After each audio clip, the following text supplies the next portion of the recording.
friends, welcome to Creating with Jovi. I appreciate you joining me today. Well, you know it's Doily month. I've been using doilies all month long. And truth be told, because I'm packing for a move, I need to use some of these doilies up. I have a whole bin and I can't even close the top. So it's really nice to get them out and start using them. I hoard them because I love them. But why did I buy them? I bought them so I could use them, right? So today, we're gonna do something a little bit different, and I'm really excited about it. We are going to create a teacup doily pincushion, right? I mean, how fun is that? So I hope you'll join me. If you need a pincushion, then I want you to make one. I want you to make one and I want you to share it on your socials, or if you don't do socials, then share it over in my Facebook group, which is Creating with Jovi Journals and Crafts. I want to let you know that there is a printable kit with doilies in it in my Etsy shop. And so if you wanted to go even further than what I'm doing in these videos and what I'm doing on the lives and use the kit, then you can grab that out of my Etsy shop. So let's get started, all right? Let's go. Let's get the process going. Hi, friends. I am going to take this vintage creamer cup and this vintage doily, and we're going to turn it into a pincushion. If you would like to do this project with me, you'll need either a teacup or any kind of cup. You could use any sort of container that you want. You could even use a coffee cup if you love coffee. And obviously a doily. It could be new or old. Mine happens to be vintage and it's beautiful, so I'm looking forward to using that. And you really would want some of that foam stuffing, but I don't have any. Actually, I donated all of mine. I'm getting ready to move. I'm preparing to move. But I do have this big bag of cotton balls, so I'm going to go ahead and use that in lieu of the stuffing. But I would probably use the stuffing if I were you guys. I figure I can always restuff my cup once I get myself settled into my new environment. I have some vintage fabric that I'm going to use underneath the doily. I chose this fabric because it's got some blues in it and the cup has blues, so I thought that would work. You really won't be able to see much of it because of the doily, but some will peek through. So I wanted to make sure it coordinated in some way.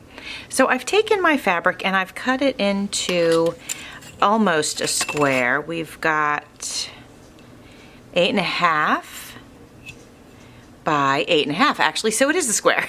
It doesn't look like a square to me. I don't know, it looks a little bit, one side looks a little bit longer than the other, but it doesn't matter. We're not gonna worry about any of that. So I take it, flip it over, and now I'm gonna go ahead and add these cotton balls to it. And what I'm gonna do is I'm gonna try this on for size before I do anything permanent. As you can see, I just grabbed a handful. So now I'm gonna, pretend like I'm wrapping this up. I am wrapping it. I'm not sewing it or gluing it or anything, but I just wanted to do that and then sort of stuff it into my cup and see, do I have too much? Do I have too little? So let's find out. And actually, I mean, it's misshapen, but I have a pretty good amount there, and I think that's probably gonna work. I might have got it right the first time. Now, I don't want it to be lumpy, so let's take our cotton balls and let's kind of go ahead and I'm just going to open them up a little bit. I know this will take a little bit of time, but I just feel like in the end it'll make the results a bit more smooth on the top, and for me that's really important. So I'm just going to open these up. Now if you wanted to, this just is a thought that just occurred to me as I was playing with this cotton.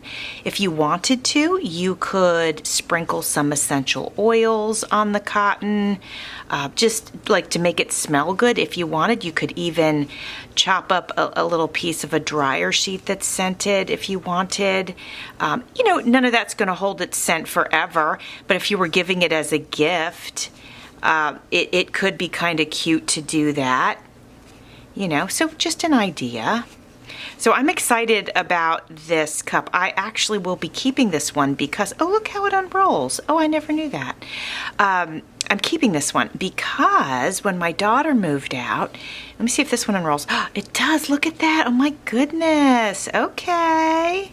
Well, that's fun. Let's do some of that. Anyway, when my daughter moved out, she took the pincushion, which is fine because it actually, I'm going to flip this over since those are unrolled. It might be smoother on that top. She took the pincushion, and actually I had bought it for her when she was little. I used to sign her up for sewing classes. I think that's just a lost art, and it's a good skill for anyone to have. So I signed her up for sewing classes, and she used to make her dolls for her. I'm sorry, she used to make the clothing for her American Girl dolls and pillowcases, and she made herself a shirt. And, you know, it was a fun thing. She's probably forgotten a lot of what she learned, but, you know, it's probably like riding a bike when you start playing around again, and, you know, it comes back to you. Or you could look at a quick tutorial and, you know, but at least she's done it. She knows she can do it. It wouldn't be like, you know, sometimes we fight our lack of confidence, you know, and she wouldn't have to necessarily do that. All right, so now when we take this and we fold this, it's much smoother. I'm going to have to add more. I can already tell I'll have to add more, but that's looking real good right there. So now what I'm thinking, because of the shape of this, the bottom, it's not a perfectly, you know, round or square or anything like that shape, and it goes deep, and then the bottom, like there's this point.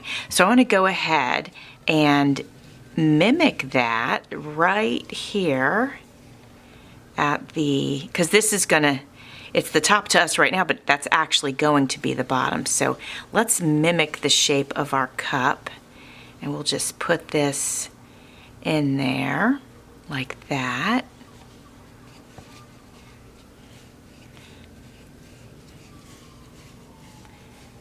All right, once I get this all into a pile, you guys, I will come back and I'll show it to you before we end up kind of putting it together. Okay, my friends, I used all the cotton balls that I had originally grabbed, so they're all in here. And I think, okay, we could do this a couple of ways. We could use a glue gun, which is probably what I'm gonna do. You could stitch this thing closed, and that way you could always unstitch it and reuse some of the elements or stuff more in or whatever. Or we could use Fabri-Tac, and I am not going to do that. I'm not making a mess with Fabri-Tac. If I'm going to make a mess, I'm doing it with hot glue. Did I say glue stick in the beginning? I would never use glue stick on this, just in case that's what I said. My apologies. I was meaning to say hot glue. Okay. Now, I think the first thing that we need to do is sort of figure out with all these sort of unwound and undone and all of that, is it too much for the cup? Can I stuff it in there? So you could see how I just wrapped it up, and now I'm going to see if I can stuff it in there. Interesting. I might have to get taller with it, but let me see. Maybe not, maybe not. I want it to be smooth on top, so I might have to, well, okay, actually, you know what? I might not use glue or anything with it. I might just leave it the way it is. I'm gonna grab something. So I wanted to just grab my bone folder because I thought I could just sort of tuck this down in here. It's thinner than my hands, and it might help us to get the effect of the nice puffy top that we want and sort of smoothed out and all of that kind of stuff. Let's see here.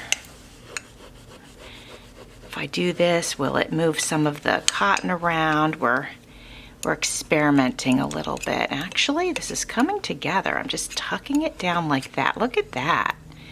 That is coming together very nicely. This space up here looks good. I'm happy. I'm real happy with this. Okay, so that was super easy, and no glue, no nothing. Now, I may have to end up using some glue eventually, but I might not.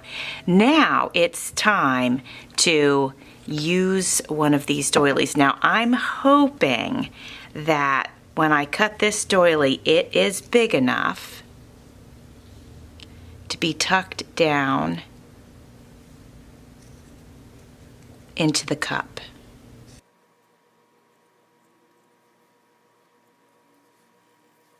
Part of me wonders, what does part of me wonder?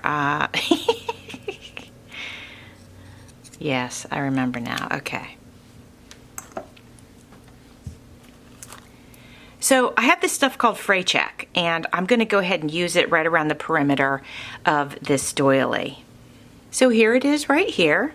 Super easy to use. So I'm just going to take this Fray Check and I'm going to put it on each one of the ends, just a little drop on each end that I snipped, because, you know, this is crochet and it could come undone quite easily, and I just don't want that to happen. And this will prevent that from happening. And it absorbs right in. It's clear, as you could see. You won't see it once it's dry. This stuff is not expensive, but definitely comes in handy, especially if you're doing a project where you do not want any frays to, you know, start coming undone. All right, I have gone all the way around. All right, my friends, now let's go ahead and see. I'm going to put this right here in the center, and I don't know if you can tell. Oh, I think you can. Right here is like this little part that stands up, and I definitely want that to be in the center of this thing. So I think I've got it centered, and now I just need to take and tuck the rest of it down in there. I'm going to go ahead and use my bone folder. That seemed to work really nicely. If you didn't have a bone folder and you wanted to do this, honestly, you could try the end of a spoon or something like that. So there we go. Okay, whoops. So we're going to just try to, you know, stuff it down in there. Try to keep it even. You can see that I'm holding this to try to keep it from sliding anywhere. And I'll probably have to stuff it and go around it a couple of times. We'll see though, we'll see. It seems to be working pretty good. It seems like the doily is catching underneath. There's sort of this, it's not really like a lid, but there's a ledge, not a ledge. What would we call that? Anyway, you can see like there's this little shape here. Let me turn it sideways so you can see this indent. So the doily's getting caught like sort of in that, which I think is great. And it makes me feel like I am not going to have to use glue anywhere on this thing. If I have to later, again, this is going to be mine. I'm not selling it. I'm going to keep it for myself. If I have to later, I will. I can just pull it back a little bit like that, you know, like a tongue depressor. That's another thing you could use. But I could always pull it like that and then put like a little hot glue down in there, or 3-in-1 would work great. Fabri-Tac might work. 3-in-1 probably would work really great. But look, oh my goodness, look at it. It's so cute. Let me get it up close. There's the top of it. I'm going to grab some pins and show you, but oh my goodness, I love it. Let me grab some pins. I have a hard time keeping up with my sewing needles sometimes, and I do use them in my crafting. So now I can simply put them in my pin cushion, and they will be handy for me whenever I need them. So there's those two. These are the two that I use a lot. Now I do have the needles that I use for binding my books, but that's a whole different situation, and I keep those all together with my book binding wax thread and that kind of thing. So I don't need to keep that needle in here, but this is going to be great for my sewing needles. The other ones are more for decorative purposes because I don't use these that much. I use them occasionally. Sometimes I need to use them for my sewing machine, but you know, I don't use them that much. But I want to put them in here so that you guys can see how it looks. Now I will say it's working great. The cotton is very dense, so I have to put a little bit of pressure to get the needle in there, but it goes in, so that's not a problem. I just wanted to let you know about the cotton versus if you had the foam stuff and you know, pop that in there, it would work a little bit different. I'm going to put the sewing needles right on the top easily, actually, so that they're easy for me to just see and grab, and then the other ones can go, oops, the little foot got caught in my doily there. The other ones can sort of go around it. All right, I'm going to put just a few more in and I'm going to show you the finished product. All right, my friends, here's our finished product. This is it from the top, obviously. I am going to turn it so that you can see it from the side. Should I put a piece of paper down here so that you can see more clearly? I love the doily look, but I think you can see more clearly with the paper down.